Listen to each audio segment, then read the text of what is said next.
Hello friends, welcome to arts info. मेरा नाम रीता चौधरी है। आशा करती हूँ आप सभी लोग स्वस्थ होंगे, अच्छे होंगे। ऐसे ही अपना और अपने परिवार वालों का ध्यान रखें, स्वस्थ रहे, अच्छे रहे, मस्त रहें। आज का वीडियो यूरिन फॉर्मेशन के ऊपर है। ये यूरिन फॉर्मेशन पे सेकंड वीडियो है।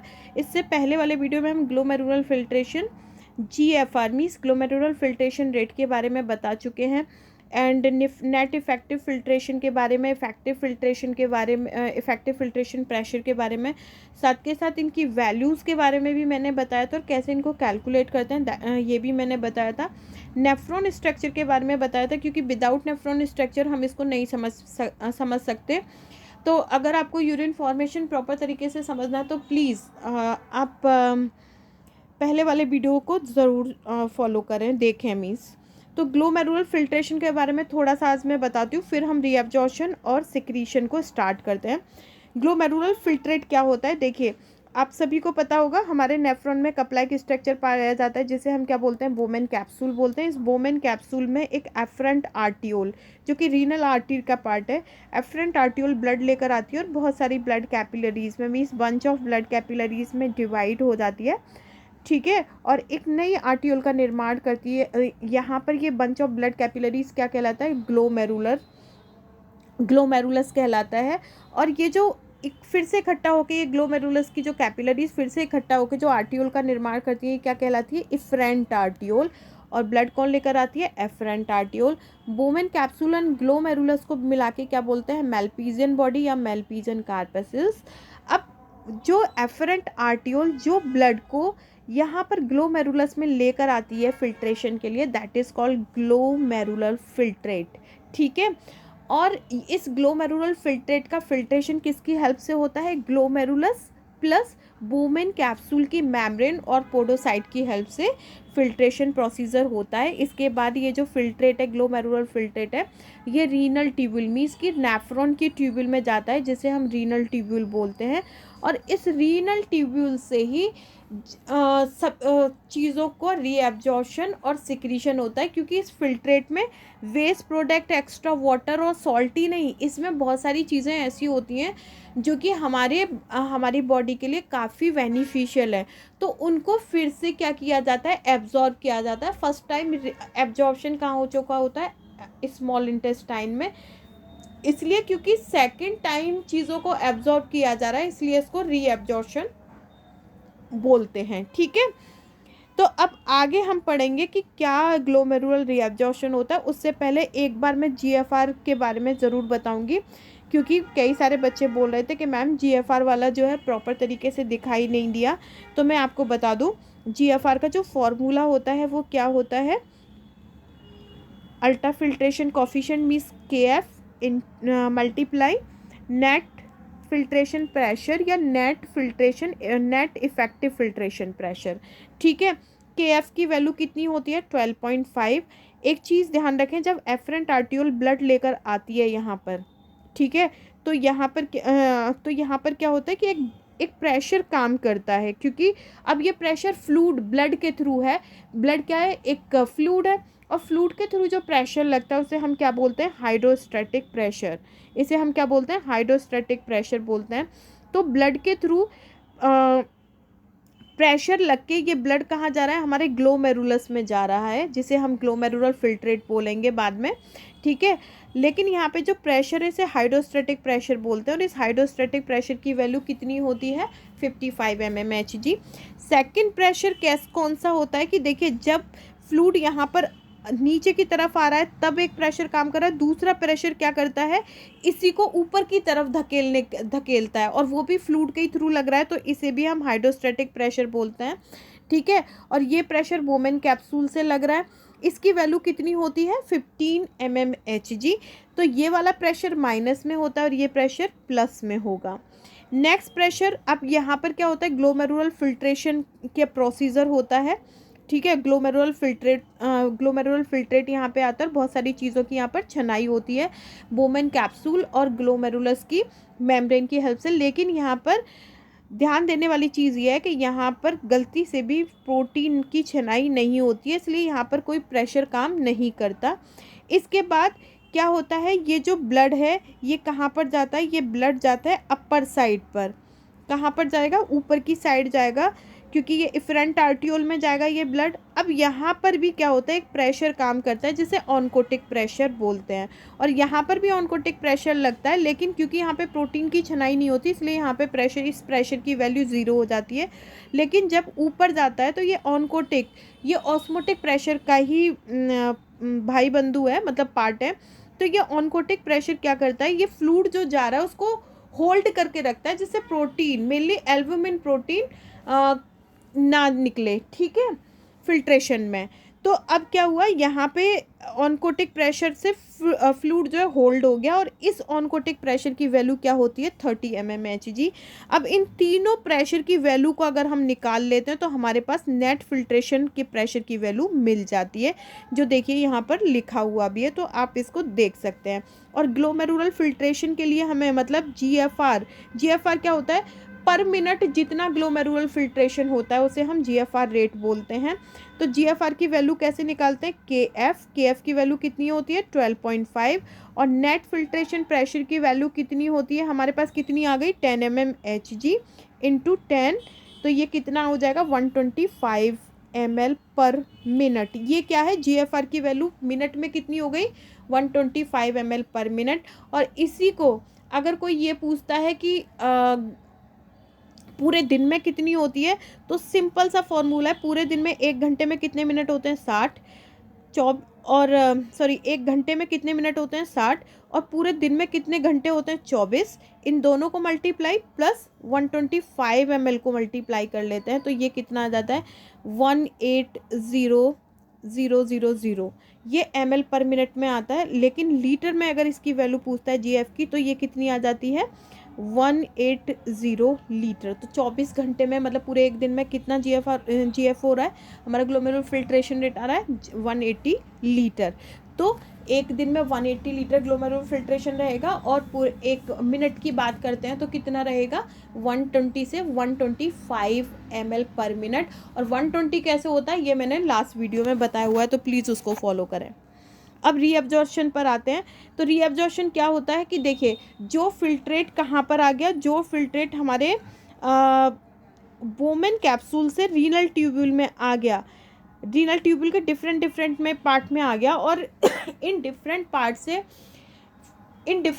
ये जो फिल्ट्रेट आया, इस फिल्ट्रेट में से चीज़ों को फिर से रीअब्जॉर्ब किया जा रहा है, मतलब फिर से एब्जॉर्ब किया जा रहा है। इसी को हम क्या बोलते हैं, अब क्योंकि ये किस में आ रहा है, ट्यूब्यूल से रीअब्जॉर्प्शन हो रहा है, इसलिए इसे हम ट्यूब्यूल रीअब्जॉर्प्शन भी बोलते हैं। दूसरा, क्योंकि ये ग्लोमेरुलर फिल्ट्रेशन से एब्जॉर्प्शन हो रहा है, तो इसे हम ग्लोमेरुलर रीअब्जॉर्प्शन के नाम से भी जानते हैं। तो रीनल ट्यूब्यूल के डिफरेंट पार्ट से डिफरेंट बेनिफिशियल चीज़ों का रीअब्जॉर्प्शन करना, मतलब एब्जॉर्प्शन करना क्या कहलाता है, रीअब्जॉर्प्शन कहलाता है। क्योंकि ग्लोमेरुलर फिल्ट्रेट में केवल वेस्ट प्रोडक्ट और वाटर और सॉल्ट ही नहीं आते हैं एक्स्ट्रा में, इसमें बहुत सारी ऐसी चीज़ें आती हैं जैसे वाइटामिन्स, मिनरल्स, ग्लूकोज, जो कि हमारी बॉडी के लिए काफ़ी बेनिफिशियल है, इसलिए इनको दोबारा से एब्जॉर्ब किया जाता है या रीअब्जॉर्ब किया जाता है। तो अब यहाँ पर नज़र डाल लेते हैं थोड़ा थ्योरी की तरफ। सबसे ज़्यादा अगर हम बात करते हैं ग्लूकोज की, तो ग्लूकोज सबसे कम्प्लीटली रीअब्जॉर्ब कहाँ होता है, प्रॉक्सिमल कॉन्वोल्यूटेड ट्यूब्यूल में, जिसे PCT के नाम से जाते हैं। 85% वाटर जो होता है ये PCT, डिस्टल कॉन्वोल्यूटेड ट्यूब्यूल और कनेक्टेड ट्यूब्यूल से रीअब्जॉर्ब होता है। सोडियम क्लोराइड भी PCT में और डिस्टल कॉन्वोल्यूटेड ट्यूब्यूल में रीअब्जॉर्ब होता है। पोटेशियम और फॉस्फेट कम्प्लीटली रीअब्जॉर्ब होते हैं PCT में। इसके अलावा uric acid, sulphate, vitamin C, amino acid, कुछ मिनरल्स भी, ये भी कहाँ रीअब्जॉर्ब होते हैं PCT में। जैसा आप इस स्ट्रक्चर में, इसमें नहीं, आप इस स्ट्रक्चर में देखिए, जैसा आपको दिख रहा होगा जो वायलेट कलर में, मतलब जो ब्लू कलर में दिख रहा है, इसका मतलब है कि क्या क्या चीज़ें किस पार्ट में रीअब्जॉर्ब हो रही हैं। तो PCT में क्या क्या रीअब्जॉर्ब होता है, glucose, amino acid, protein, vitamins, lactate, urea, uric acid, sodium, potassium, calcium, magnesium, chloride, bicarbonate and water. अगर descending limb loop of Henle की बात करते हैं तो इसमें वाटर रीअब्जॉर्ब होता है। Ascending limb loop of Henle की बात करते हैं तो इसमें सोडियम, पोटेशियम और क्लोराइड रीअब्जॉर्ब होता है। डिस्टल कॉन्वोल्यूटेड ट्यूब्यूल की बात करते हैं तो इसमें सोडियम, क्लोराइड, बाइकार्बोनेट और H2O रीअब्जॉर्ब होता है। और अगर हम कलेक्टिंग ट्यूब्यूल की बात करते हैं तो इसमें H2O और यूरिया रीअब्जॉर्ब होता है। ठीक है, अब यहाँ पर एक पिक्चर और दी हुई है जहाँ पर आपको ये बताया जाएगा कि कौन सा पार्ट कितना कितना वाटर को रीअब्जॉर्ब करता है, क्योंकि इस पर बहुत बार क्वेश्चन आता है। तो 65% वाटर का रीअब्जॉर्प्शन प्रॉक्सिमल कॉन्वोल्यूटेड ट्यूब्यूल, जिसे हम पीसीटी के नाम से भी जानते हैं, वहाँ पर होता है। 90% जो है वाटर का reabsorption DCT, distal convoluted tubule में होता है।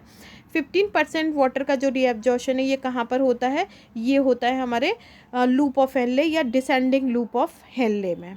ठीक है। अब एक चीज़ सबसे ज़्यादा जो पूछी जाती है पेपरों में, ये पूछी जाती है कि ऑस्मोलरिटी, सबसे ज़्यादा किडनी में ऑस्मोलरिटी कहाँ, किडनी के किस पार्ट में पाई जाती है। तो मैं आप लोगों को बता दूं, सबसे ज़्यादा किडनी के किस पार्ट में ऑस्मोलरिटी पाई जाती है, इनर मेड्यूला में। अब ऑस्मोलरिटी क्या होती है, how many solutes present in solvent, मतलब कितने कण किसी भी सॉल्यूशन में घुले हुए हैं, उन्हें हम क्या बोलते हैं, ऑस्मोलरिटी बोलते हैं पर लीटर में। ठीक है, पर लीटर कितने कण किसी सॉल्यूट्स के घुले हुए हैं किसी सॉल्वेंट में, उसे हम क्या बोलते हैं, ऑस्मोलरिटी बोलते हैं। तो सबसे ज़्यादा जो ऑस्मोलरिटी है, जैसे कि सबसे कम ऑस्मोलरिटी पाई जाती है किडनी के कॉर्टेक्स रीजन में, जैसे यहाँ पे 300 दी हुई है, 300, 100 दी हुई है। और सबसे ज़्यादा जो ऑस्मोलरिटी है वो कहाँ पाई जाती है, इनर मेडुला में, किडनी के इनर मेडुला रीजन में। जैसे यहाँ पे देखिए 800, 1200, 1200, 1000, 800। ठीक है। और मीडियम में अगर आप मॉडरेट में जो ऑस्मोलरिटी है वो कहाँ पाई जाती है, आउटर मेडुला में, जैसे 400, 320, 320, 400, 600। ठीक है। तो सबसे कम किडनी के कॉर्टेक्स पार्ट में ऑस्मोलरिटी होती है, सबसे ज़्यादा इनर मेडुला वाले पार्ट में। मैं ज़्यादा इसलिए नहीं बता रही हूँ क्योंकि टाइम भी नहीं है। अब रीअब्जॉर्प्शन की बात करते हैं तो 99% चीज़ें जो होती हैं रीअब्जॉर्प्शन के प्रोसीजर के थ्रू रीअब्जॉर्ब हो जाती हैं। केवल 1% ही चीज़ें बचती हैं जो कि यूरिन के थ्रू बाहर निकलती हैं। अब बात करते हैं ट्यूबुलर सिक्रीशन की। ट्यूबुलर सिक्रीशन का जो प्रोसीजर है ये कहाँ होता है, मेनली अकर डिस्टल कॉन्वोल्यूटेड ट्यूब्यूल और कलेक्टिंग डक्ट ऑफ नेफ्रॉन में होता है। एक्टिव वाइटल प्रोसीजर है जो कि परफॉर्म्ड होता है किसके द्वारा, क्यूबॉइडल एपिथीलियम, जो ट्यूब्यूल्स में क्यूबॉइडल एपिथीलियम की जो लाइनिंग होती है उसके द्वारा परफॉर्म होता है, जो कि एक्सक्रीट करता है, ये क्या करता है, एक्सक्रीट करता है वेस्ट प्रोडक्ट्स को ब्लड स्ट्रीम से, मतलब डिस्टल कॉन्वोल्यूटेड ट्यूब्यूल में और कलेक्टिंग डक्ट में क्या होता है कि ब्लड से जो भी ख़राब चीज़ें हैं या टॉक्सिन्स हैं वो सारे के सारे निकल के कहाँ जाते हैं, ट्यूब्यूल्स में आ जाते हैं। और जब ये ट्यूब्यूल में आ जाते हैं तो ट्यूब्यूल क्या करती है, सबसे ये सारी चीज़ों को लेके, मतलब इसके पूरे मटेरियल को लेके कहाँ पहुँचा देती है, कलेक्टिंग डक्ट में यूरिन की फॉर्म में पहुँचा देती है। तो जितना भी एक्स्ट्रा वाटर होता है, ठीक है, एक्स्ट्रा विटामिन होंगी, एक्स्ट्रा ड्रग्स होंगी, कुछ भी एंटीबायोटिक जैसे फिनॉल, पेनिसिलिन, कुछ भी हाइड्रोजन, पोटेशियम और कुछ क्रेटिनिन, सर्टेन ड्रग्स भी और भी अदर ड्रग्स भी होती हैं। ठीक है। और भी जो भी वेस्ट प्रोडक्ट होते हैं, सॉल्ट होता है, वो सारा का सारा यूरिन के थ्रू कहाँ पर कलेक्ट हो जाता है, कलेक्टिंग डक्ट में इकट्ठा हो जाता है। और इसमें कुछ मिनरल्स भी होते हैं यूरिन में, थोड़े सोडियम, पोटेशियम, क्लोराइड, फॉस्फेट भी होते हैं। ठीक है। और इसके बाद कहाँ कहाँ से कौन सी चीज़ें सिक्रीट होती हैं और कैसे ये कलेक्टिंग ट्यूब्यूल में जाके रुकती हैं, ये मैं आपको बता दूं। देखिए जो पिंक पोर्शन है यहाँ पर, ये बताता है कि कहाँ से कौन सी चीज़ सिक्रीट होती है।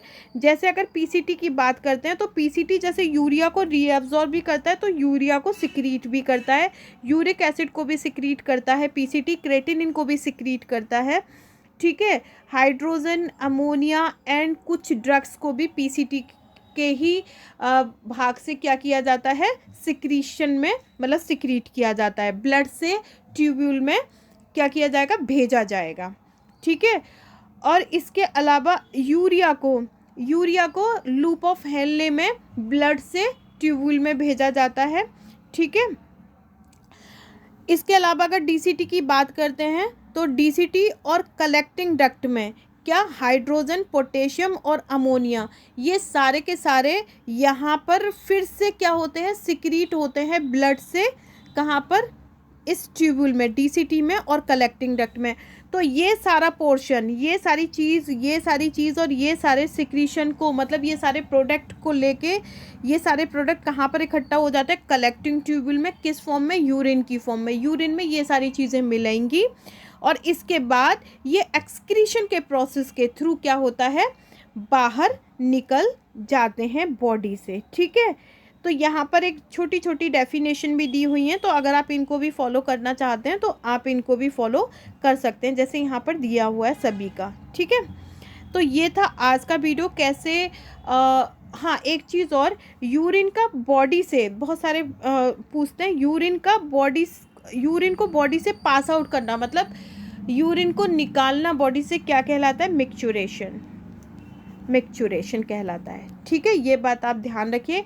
एक पर्सन पूरे दिन में 1000 ml से 1700 ml यूरिन को पास करता है, मतलब 1 लीटर से कितना? 1.7 लीटर यूरिन को पास करता है अपनी बॉडी से पूरे दिन में।